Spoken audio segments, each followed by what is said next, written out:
23 برس کی محنت کے بعد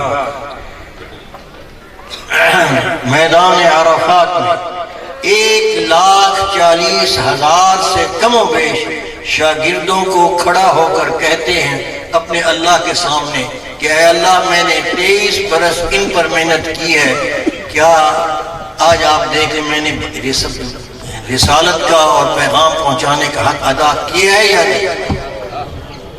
اور صحابہ کو یہ خطاب فرماتے ہیں اپنی شاگردوں کو کہ میں تم میں رہا ہوں، تمہیں تربیت کی ہے، تو میں نے اپنے رب کی امانت جو تمہیں پہنچانے کے لیے مجھے کہا تھا میں نے ادا کر دی، کیا گواہی دو گے؟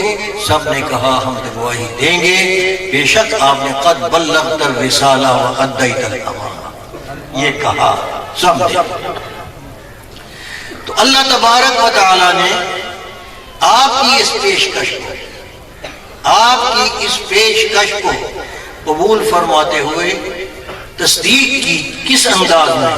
الیوم اکملت لکم دینکم واتممت علیکم نعمتی ورضیت لکم الاسلام دینا۔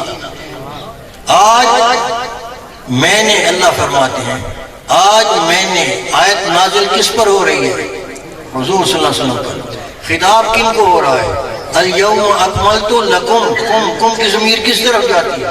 صحابہ کی طرف، کہ حضور کے دل پر یہ علم آج اتارا جا رہا ہے کہ آج میں نے تمہارا دین مکمل کیا۔ الیوم اکملت لکم دینکم، گویا حضور صلی اللہ علیہ وسلم کے واسطہ سے اللہ حضور کے شاگردوں سے خطاب فرما رہا ہے۔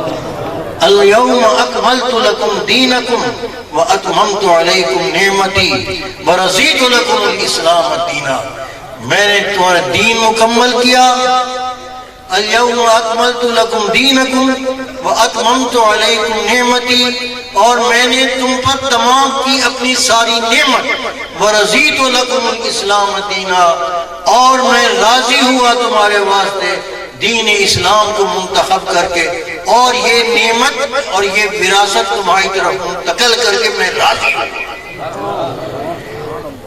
جب اللہ حضور صلی اللہ علیہ وسلم کی 23 برس کی محنت کو قبول فرما کر یہ امانت، دین کامل کی امانت مکمل شکل میں اللہ کی نعمتوں کے سمیت صحابہ کی طرف واسطے سے پوری امت کی طرف منتقل کر رہے ہیں اور ذریعہ صحابہ بن رہے ہیں، امانت خائنوں کو دی جاتی ہے یا دیانتداروں کو؟ تو اللہ کی نگاہ میں صحابہ کیا تھے؟ دیانتدار۔